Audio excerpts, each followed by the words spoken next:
Hey everybody, it's the 13th Wolfman. You know what? It's been a while. It's been a long while. Wow, has it been forever. I didn't do any 31 Days of Halloween last year. I was in a bad way. I had wounds on the bottom of my feet. My doctor told me that I had to stay off my feet. It took forever for these giant gaping holes in the bottom of my feet to heal, man. I mean, so I took time off from YouTube, and they're now healed. I'm feeling so much better. So thank God. It's that time of the year. Welcome back to the Doom Room, everybody. Yeah, the Doom Room and the 31 Days of Horror. 31 movies, 31 days. And I talk about every one of them.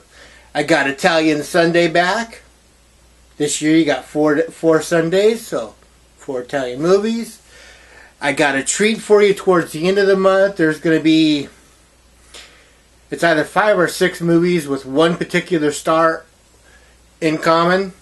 So, got that going on. Let's get to it. Let's get to the first day of the 31 Days of Horror. I'm started off with Wes Craven's Mind Ripper. That's right. This is the unofficial third movie, the unofficial third installment to The Hills Have Eyes. Now, I love the 1977 Hills Have Eyes with Michael Berryman, Suze Lanier, Dee Wallace. You know, I mean, it is an all-time favorite. I've been so lucky to actually interview Michael Berryman, Dee Wallace, and Suze Lanier. Dee Wallace many times. And then in 1985 they made a sequel, which was so bad. You know, I mean, everyone was having flashbacks. Even the dog had a flashback. That's how bad this movie was. And then in the 90s, Wes Craven wanted to make a third movie, but the script that came across his, you know, this is partially written by his son, Jonathan Craven, and someone else, and it just didn't feel like a Hills Have Eyes movie. Yes, it takes place in the desert. Yes, there's a creepy guy stalking people, but this is more along the lines of, look at the monster we made, like in the movie Frankenstein, with Dr. Frankenstein makes the monster, or Reanimator, where Herbert West creates something like ungodly, you know. It's more along the lines of that. You have these scientists that are out in the middle of the desert at a what do they call that? A nuclear site that's been decommissioned. And they've turned it into a laboratory, and basically they're messing with Lance Henriksen, who stars in this, has created a virus that will turn you basically into Wolverine. It will regenerate tissue. That's all it's supposed to do.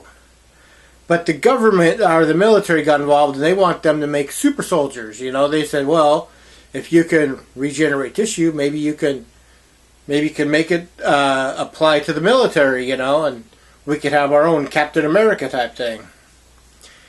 And that's when Lance leaves the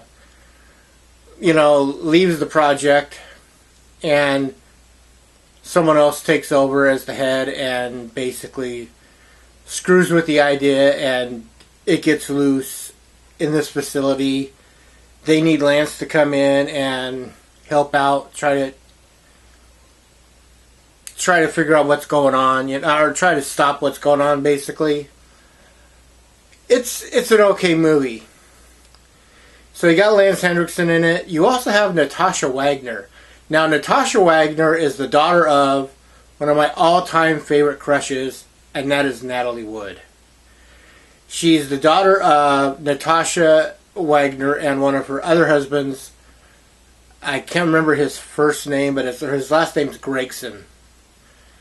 And so Natalie Wood had 3 daughters. Well, actually,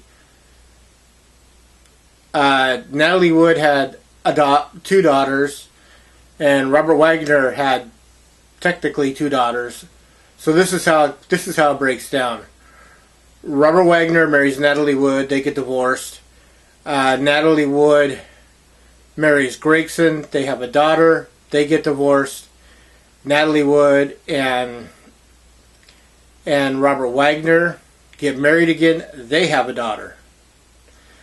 Well, while Natalie is married to Gregson, Robert's married to someone else, and they have a daughter. So Robert has 3 daughters because he adopted Natasha Wagner. You know, that's why her last name is Wagner, because she's been adopted. So she now goes by Natasha Gregson Wagner, but still, I think it's really interesting that there's these, you know, the way that family dynamic broke down. But so you got Lance Hendrickson, you got Natasha Gregson Wagner, you got John Dial, who played the Angel of Death in Touched by an Angel. You know, not a lot of big names in this one, and it was just okay. I'll be honest. When it comes down to it, I'm gonna give you the straight poop on this, and it is basically, it's maybe a 2 Chainsaw movie, 2 out of 4. I mean, it's average. It sometimes in some places it's kind of slow, so some places it feels less than average. You know, it's just an okay movie. But that's all I have for you today. You know, I'm getting back into the swing of things. I haven't done a video in a while. It's been over a year. You know, so I'm just kind of, don't worry, these are going to come to me. That's good. They're going to get better. I'm sorry it's been so long. I love all the people out there that said something like, "Where are you? Are you okay?" or something like that. So thank you. By the way, you know, I'm gonna have to say it. As always, I am the 13th Wolfman, and I'm on the prowl.